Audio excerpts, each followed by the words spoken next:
Good morning. I'm David McLennan, Research Director for the North Carolina Center for Women in Public Service and Professor of Communication and Political Science at William Peace University.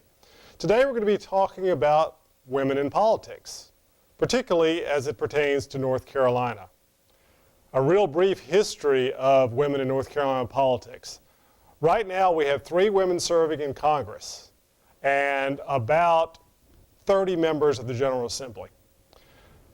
North Carolina has a short history of women in politics, but one that has demonstrated the growth of women in the last generation.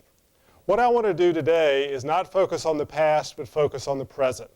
Talk about the current situation facing women in North Carolina politics, talk about the barriers that they face, and ultimately talk about the North Carolina Center for Women in Public Service, particularly the Women in Office Institute and what it will do for you.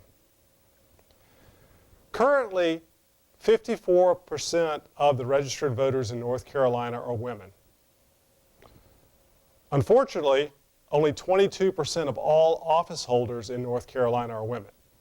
One of the main reasons we developed the North Carolina Center for Women in Public Service is because we noticed that disparity, the huge gap between the number of women who vote and the number of women who are in elected office.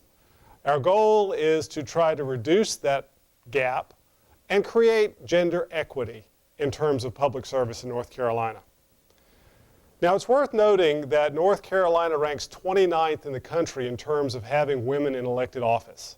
That means that there are only 21 states with fewer women in elected office. If we look at the numbers a little bit more deeply, of the 22% of women in elected office, relatively few are women of color. Only about 2.2% of elected office holders are women of color. Over 70% of all women office holders live within the urban or suburban counties of North Carolina: Wake, Durham, Guilford, Forsyth, Mecklenburg, and New Hanover counties.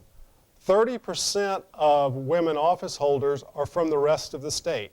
We have a huge issue in North Carolina, some call it 2 North Carolinas, in terms of gender representation. East of I-95, west of I-85, we have relatively few women office holders. So if we bore down even further at that particular issue, if we look at all 100 counties in North Carolina, there are 41 counties in North Carolina that have no women serving on boards of county commissioners. Those are the primary taxing and spending authorities for the 100 counties in North Carolina. Similarly, municipalities, those town and city councils or boards of aldermen, about 40% of those boards or councils have no women serving across North Carolina. Now, women have made some great strides. Women are well represented in terms of school board membership and are making progress in terms of the judiciary. In fact, district court judges are almost 50-50 in terms of men and women. But again, as we look at the numbers, we see a real gap in North Carolina. And one of the reasons you're here at the Women in Office Institute is because you have a burning passion to serve your community. And we're here to help you. We're also here to encourage other women to take advantage of opportunities like this and take that next step in terms of getting into office.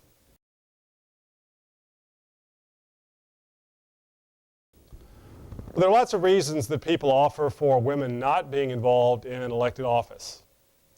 Women can't raise money. Voters won't support women.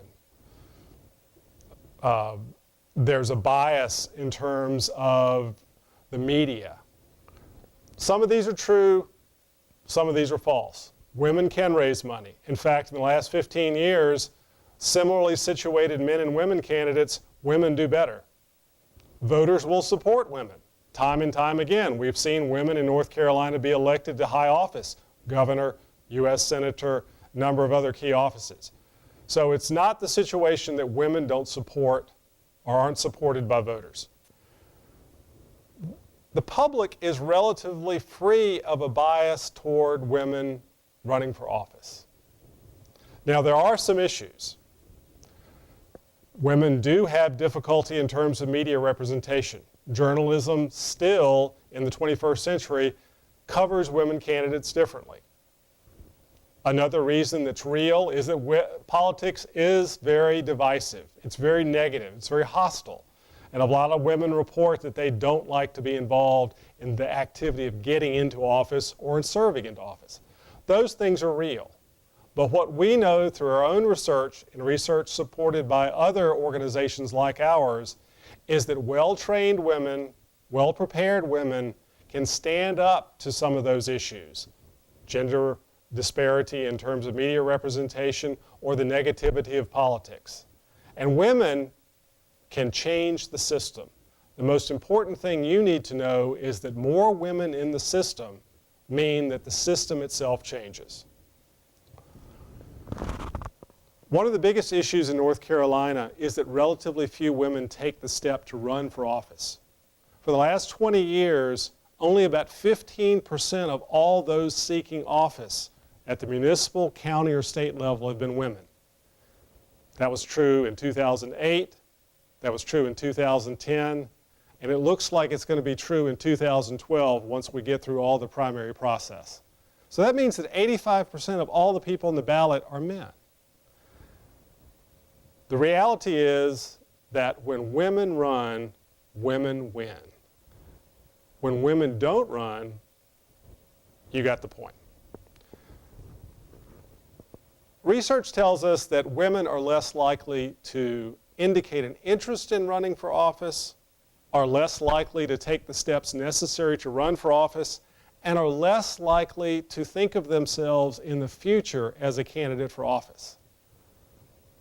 This program, this Women in Office Institute, demonstrates that you don't believe that. You're taking the first step necessary to seek appointed or elected office in North Carolina and to serve your community.